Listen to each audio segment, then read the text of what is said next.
नमस्कार साथियों, मैं प्रीति तिवारी प्रीति एकेडमी में आप सभी का बहुत बहुत स्वागत करती हूँ।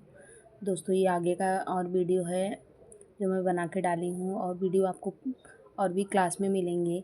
तो इसको आपको सुमेलित करना है। कौन किससे सुमेलित है? दुर्खिम किसकी बात करते हैं? सामाजिक तथ्य की बात करते हैं। पहले का चौथा, दुर्खिम किसकी बात करते हैं? सामाजिक तथ्य की बात करते हैं। दुर्खिम किसकी बात करते हैं? सामाजिक तथ्य की बात करते हैं। फिर स्पेंसर किसकी बात करते हैं? स्पेंसर जो है सामाजिक डार्विनवाद की बात करते हैं। स्पेंसर किसकी बात करते हैं? सामाजिक डार्विनवाद की बात करते हैं। लेंटेंट फंक्शन किसकी बात करते हैं? लेंटेंट फंक्शन जो है किसकी बात करते हैं? तो लेंटेंट फंक्शन अनइंटेंशनल एंड अनकंसर्न की बात करते हैं। इसके बाद आते हैं मर्टन। मर्टन किसकी बात करते हैं? Social theory and social structure की बात करते हैं। तो इसमें आ गया दुर्खिम सामाजिक तथ्य की बात करते हैं। स्पेंसर सामाजिक डार्विनवाद की बात करते हैं। लेटेंट फंक्शन इंटरनेशनल एंड अनकंसर्न्स की बात करते हैं। Merton social theory and social structure की बात करते हैं। क्वेश्चन नंबर 12 है आपका, सामाजिक संगठन एवं सामाजिक समूह क्या है? सामाजिक संगठन एवं सामाजिक समूह क्या है?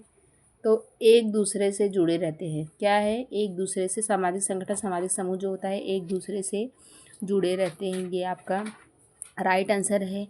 प्रत्येक समाज के कई छोटे छोटे सामाजिक समूह होते हैं जो कि व्यक्तियों के पारस्परिक संबंधों के परिणाम स्वरूप बनते हैं। क्वेश्चन नंबर आपका 13वां है कि निम्नलिखित में से किसने गांव को लघु गणतंत्र कहा है? किसने गांव को लघु गणतंत्र कहा है? तो ये आपका होगा रॉबर्ट रेडफील्ड। किसने कहा है गांव को लघु गणतंत्र? तो सर चार्ल्स मिटकॉफ ने कहा है। किसने कहा है? सर चार्ल्स मिटकॉफ ने कहा है कि गांव जो है लघु गणतंत्र होता है। क्या होता है? गांव जो होता है लघु गणतंत्र होता है। क्वेश्चन नंबर आगे आपका है, निम्नलिखित में से कौन सहयोगी प्रक्रियाएं हैं? निम्नलिखित में से कौन से सहयोगी प्रक्रियाएं हैं? तो इसमें आपका आ जाएगा सहयोग। कौन सा आएगा? सहयोग। इसके बाद आ जाएगा अनुकूलन। सहयोग आएगा, इसके बाद अनुकूलन आएगा, इसके बाद सात्मीकरण आएगा। कौन सा आएगा? सहयोग, अनुकूलन और सात्मीकरण सहयोगी प्रक्रिया है, जबकि प्रतिस्पर्धा और अनुकूलन जो होता है संघर्ष असहयोगी प्रक्रिया होता है। सहयोगी प्रक्रिया कौन कौन से होते हैं? अनुकूलन, सात्मीकरण, सहयोग। तो अनुकूलन आपका आ जाएगा, सहयोग आ जाएगा, अनुकूलन और सात्मीकरण आपका है। समाज की संरचना की बात कहने वाले सर्वप्रथम विचारक कौन थे? समाज की संरचना की बात कहने वाले प्रथम विचारक कौन थे? तो स्पेंसर। समाजशास्त्र के क्षेत्र में ऑगस्ट कॉम्टे के कार्य को आगे बढ़ाने का श्रेय ब्रिटिश दार्शनिक एवं सामाजिक विचारक हर्बर्ट स्पेंसर को दिया जाता है।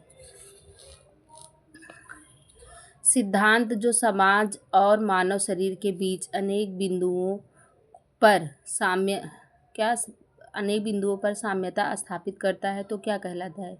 सिद्धांत जो समाज और मानव शरीर के बीच अनेक बिंदुओं पर साम्यता स्थापित करता है वह क्या कहलाता है? सावयवी सिद्धांत। क्या कहलाता है? सावयवी सिद्धांत कहलाता है। आपका राइट आंसर है ए। सिद्धांत जो समाज और मानव शरीर के बीच अनेक बिंदुओं पर साम्यता स्थापित करता है सावयवी सिद्धांत कहलाता है। समुचित सामाजिक संगठन हेतु यह आवश्यक है कि क्या आवश्यक है? समुचित सामाजिक संगठन हेतु यह आवश्यक है तो क्या आवश्यक है? समाज अपने सदस्यों पर पूर्ण नियंत्रण रखे। क्या आवश्यक है? समाज अपने सदस्यों पर पूर्ण नियंत्रण रखे।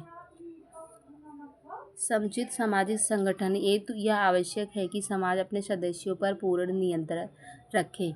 राइट आंसर आपका है ए। क्वेश्चन नंबर आपका आता है 18। क्वेश्चन नंबर 18 प्रकार्यात्मक विश्लेषण। क्वेश्चन नंबर 18 है, प्रकार्यात्मक विश्लेषण में आवश्यकताओं के संस्तरण की अवधारणा दी थी। तो किसने दी थी अवधारणा? किसने दी थी? मेलिनोवस्की ने दी थी। प्रकार्यात्मक विश्लेषण में आवश्यकताओं के संस्तरण की अवधारणा किसने दी थी? मेलिनोवस्की ने दी थी। प्रकार्यात्मक विश्लेषण में आवश्यकताओं के संस्करण की अवधारणा मेलिनोवस्की ने दी थी। मेलिनोवस्की ने अपनी पुस्तक a scientific theory of culture 1960 में जनजाति की संस्कृति को समझने के लिए विशिष्ट दृष्टिकोण आवश्यकताओं का सिद्धांत का प्रतिपादन किया था। लोगों का समूह जो निश्चित उद्देश्य की पूर्ति हेतु संगठित किया जाता है तो कहलाता है, क्या कहलाता है? संघ कहलाता है।